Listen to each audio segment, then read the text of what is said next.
नमस्कार दोस्तों, Prayag PSC academy के इस ऑनलाइन प्लेटफॉर्म में आप सभी का स्वागत है। हम छत्तीसगढ़ की जियोग्राफी पढ़ रहे हैं। इसी कड़ी में छत्तीसगढ़ की जियोग्राफी को आगे बढ़ाते हुए आज का जो हमारा टॉपिक है छत्तीसगढ़ में खनिज संसाधन। हम सभी को पता है कि हमारा जो छत्तीसगढ़ है खनिज संसाधन की दृष्टि से अत्यंत समृद्ध है और यहाँ विभिन्न प्रकार के खनिज पाए जाते हैं। तो आज के हमारे इस टॉपिक में हम यही डिस्कस करेंगे कि छत्तीसगढ़ में कितने प्रकार के खनिज पाए जाते हैं, कितने प्रकार के खनिजों का उत्खनन किया जा रहा है और कौन कौन से खनिज कौन कौन से पर्टिकुलर क्षेत्र में कौन कौन से जिले में पाए जाते हैं। तो चलिए आज के इस सेशन को स्टार्ट करते हैं।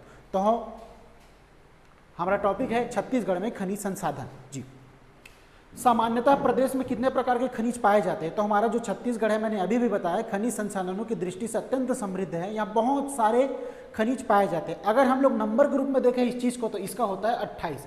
कहने का आशा ये है छत्तीसगढ़ में 28 प्रकार के खनिज पाए जाते हैं। अब 28 प्रकार के खनिज पाए जा रहे हैं तो ऐसा तो नहीं है कि इसमें से सभी प्रकार के खनिजों का उत्खनन या खनन किया जाएगा। तो इनमें से 21 प्रकार के खनिजों का क्या किया जा रहा है? उत्खनन किया जा रहा है। 28 प्रकार के खनिज छत्तीसगढ़ में पाए जाते हैं, लेकिन इनमें से केवल और केवल 21 प्रकार के खनिजों का उत्पादन या उत्खनन किया जा रहा है। ठीक है। खनिज भंडारण की दृष्टि से भारत देश में स्थान, मैंने अभी अभी कहा छत्तीसगढ़ भी है खनिज संसाधन की दृष्टि से अत्यंत समृद्ध है, लेकिन इनके साथ साथ भारत के कुछ और राज्य हैं जो भी क्या है, छत्तीसगढ़ जो और भी हैं वो खनिज संसाधन की दृष्टि से समृद्ध हैं। जैसा कि हम जानते हैं भारत के भूगोल में हम लोग पढ़ेंगे तो भारत के भूगोल में एक क्वेश्चन आप लोग पढ़े होंगे कि भारत का रूर किसे कहा जाता है? तो सीधा सीधा इसका आंसर होता है छोटा नागपुर का पठार। छोटा नागपुर का पठार का क्षेत्र जो है अत्यंत समृद्ध है। किसकी दृष्टि से? खनिजों की दृष्टि से। तो इस क्षेत्र में जितने भी भारत के राज्य आते हैं, जैसे कि हमारा हो गया उड़ीसा, झारखंड, पश्चिम बंगाल और छत्तीसगढ़, तो ये सब जो राज्य हैं खनिजों की दृष्टि से अत्यंत समृद्ध होते हैं। तो ये सभी राज्य भी खनिजों का बहुत ही ज़्यादा क्या करते हैं? उत्पादन करते हैं और वहाँ भी क्या है? भंडारण है। अगर इन्हीं राज्यों को क्रम से रखा जाए तो हमारा छत्तीसगढ़ कौन से स्थान पे आता है? तीसरे स्थान पर। कौन सी दृष्टि से? भंडारण की दृष्टि से हमारा छत्तीसगढ़ पूरे भारत देश में तीसरे नंबर पर आता है। कहने का सही ये है कि जो खनिज समृद्ध राज्य हैं उनको अगर क्रम से हम जमाएं तो पहले नंबर पे आता है हमारा सबसे फेमस राज्य उड़ीसा, दूसरे नंबर पे आता है झारखंड और हमारे छत्तीसगढ़ का स्थान है तीसरा। ये रहा भंडारण की दृष्टि से। और इसी क्रम को आगे बढ़ाते हुए हम देखेंगे उत्पादन। ये सभी जितने में राज्य अभी मैं बताया ये सभी जो हैं खनिज संसाधन की दृष्टि से अत्यंत समृद्ध है। लेकिन कौन कौन से राज्य जो हैं कितना खनिज का उत्पादन कर रहे हैं, तो उत्पादन का भी क्रम बनेगा। तो उसमें जो पहला स्थान पे आता है उड़ीसा, दूसरे स्थान पे आता है राजस्थान और फिर से हमारा छत्तीसगढ़ उत्पादन की दृष्टि से कौन से क्रम में आता है? तीसरे स्थान पे। कहने का आशा यह है कि छत्तीसगढ़ जो है भंडारण उत्पादन दोनों में पूरे देश में तीसरा स्थान रखता है। ठीक, छत्तीसगढ़ में खनिजों का उत्पादन हुआ, लेकिन जो खनिजों के उत्पादन से जो राजस्व होता है किसको होता है? राज्य सरकारों को खनिजों से जो राजस्व होता है उसमें खनिज राजस्व का कितना प्रतिशत योगदान है? मतलब अगर हमारा राज्य सरकार 100% उनका राजस्व की प्राप्ति होती है तो उस राजस्व की प्राप्ति में खनिजों का, छत्तीसगढ़ से प्राप्त होने वाले खनिजों का जो योगदान है वो होता है 27%। कुल राजस्व में खनिज राजस्व का योगदान है 27%। और ये जो क्वेश्चन है बहुत ही ज़्यादा इंपॉर्टेंट है। हमारा CGPSC और CG व्यापम यहाँ से लगातार क्वेश्चन बनाता है ये है कि छत्तीसगढ़ के कुल राजस्व में खनिज राजस्व का कितना प्रतिशत योगदान है? तो उसका आंसर आएगा 27%। ठीक है, चलिए आगे बढ़ते हैं।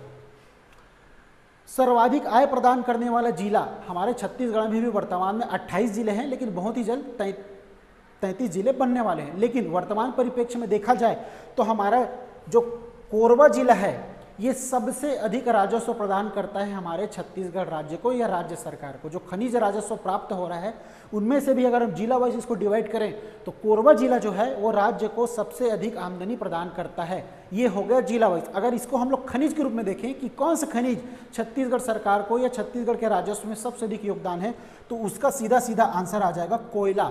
कोयला का जो छत्तीसगढ़ में सबसे अधिक भंडार पाया जाता है, तो भंडार पाया जा रहा है तो कोयला का जो है खनिज राजस्व में सर्वाधिक योगदान है और कोयला सबसे ज़्यादा उत्पादित करता है कोरबा जिला, इसलिए कोरबा जिला का राजस्व में सबसे अधिक योगदान है।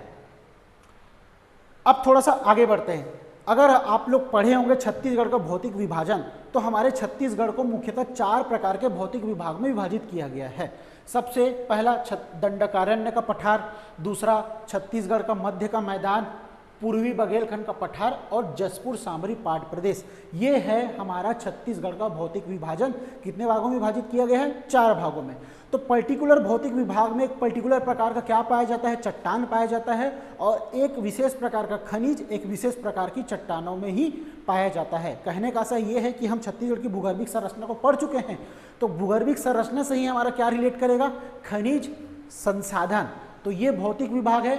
छत्तीसगढ़ को 4 प्रकार से भौतिक विभागों में विभाजित किया गया है। तो इस भौतिक विभागों में एक पर्टिकुलर प्रकार के चट्टान पाए जाए, जैसा कि पूर्वी बघेलखंड का पठार। पूर्वी बघेलखंड के पठार में हमारा मुख्यतः कौन से क्रम के चट्टाने पाए जाते हैं? गोंडवाना। गोंडवाना क्रम के चट्टान मुख्यतः हमारे छत्तीसगढ़ के पूर्वी बघेलखंड के पठार के हिस्सों में सम्मिलित किया हुआ है। दूसरा जो होता है जसपुर सामरी पाट प्रदेश। तो पता है जसपुर सामरी पाट प्रदेश में हमारा कौन सा चट्टान लिया हुआ है? तो यहाँ पे है दक्कन ट्रैप। दक्कन ट्रैप की चट्टानें की अधिकता हमारे जसपुर सामरी पाट प्रदेश में पाई जाती है। जो छत्तीसगढ़ का मध्य का मैदान है, यहाँ आप लोग पढ़े होंगे, यहाँ पे जो सबसे अधिक चट्टानों की भंडारता है वो है कड़प्पा या कुड़प्पा। कड़प्पा क्रम की जो चट्टानें हमारे मध्य छत्तीसगढ़ में मुख्यतः पाई जाती है। जो हमारा छत्तीसगढ़ का दक्षिणी भाग है, जिसको हम लोग दंडकारण्य का पठार कहते हैं, ये जो दंडकारण्य का पठार है ये मुख्यतः धारवाड़ क्रम के चट्टानों से निर्मित है। धारवाड़ क्रम के चट्टानों के निर्मित है। तो ये था हमारा छत्तीसगढ़ का भौतिक विभाजन। उस भौतिक विभाग में पर्टिकुलर कितने प्रकार के या कौन कौन से चट्टानी संरचना पाई जाती है। और मैंने अभी थोड़ी देर पहले कहा था कि एक पर्टिकुलर खनिज एक पर्टिकुलर चट्टानों में पाया जाता है। तो देखिए जो पूर्वी बघेलखंड का पठार है वहाँ पे कौन से क्रम की चट्टानें हैं? गोंडवाना। और हम सबको पता है कि गोंडवाना क्रम के चट्टानों का मुख्य खनिज होता है क्या? कोयला। कोयला जो है गोंडवाना क्रम की चट्टानों में पाई जाती है। दूसरा है दक्कन ट्रैप। दक्कन ट्रैप हमारा जो छत्तीसगढ़ का जसपुर सामरी पाट प्रदेश है वो कौन से खनिजों के लिए फेमस है? किसके लिए? बॉक्साइट के लिए। तो ये वाला जो क्षेत्र है दक्कन ट्रैप की चट्टानों में जो पाया जाने वाला खनिज है वो है बॉक्साइट। अगला आता है हमारा मध्य का मैदान। हम सबको पता है छत्तीसगढ़ का मध्य का मैदान में चूना पत्थर और डोलोमाइट की भंडारता है। इसी कारण से जितने भी सीमेंट उद्योग हैं मध्य छत्तीसगढ़ में ही केंद्रित है। तो जो मध्य का मैदान में कौन सा चट्टान पाया जाता है? कड़प्पा। और इस कड़प्पा चट्टान के लिए जो मुख्य खनिज है वो है चूना पत्थर और डोलोमाइट। दक्षिण में है हमारा दंडकारण्य का पठार। दंडकारण्य का पठार धारवाड़ क्रम के चट्टानों से निर्मित है। और धारवाड़ क्रम के चट्टानों में हमारे छत्तीसगढ़ में पाया जाता है प्रथम जो खनिज है वो है लोहा, और द्वितीय खनिज होगा हमारा टीन। और ये जो टीन है भारत की दृष्टि से अत्यंत महत्वपूर्ण खनिज है। भारत में केवल एकमात्र राज्य है जो टीन का उत्पादन कर रहा है, वो है हमारा छत्तीसगढ़। हालांकि भंडारण अन्य राज्यों में है लेकिन वहां पे अभी उत्पादन संभव नहीं हो पाया है। सीजीपीएससी ने प्रीवियसली ये क्वेश्चन पूछा हुआ था कि भारत का ऐसा कौन सा राज्य है जो टीन का एकमात्र उत्पादक है, तो उसका आंसर आएगा हमारा छत्तीसगढ़। तो ये था छत्तीसगढ़ के खनिजों के बारे में कुछ इंपॉर्टेंट जानकारी। पॉज करिएगा, पॉज।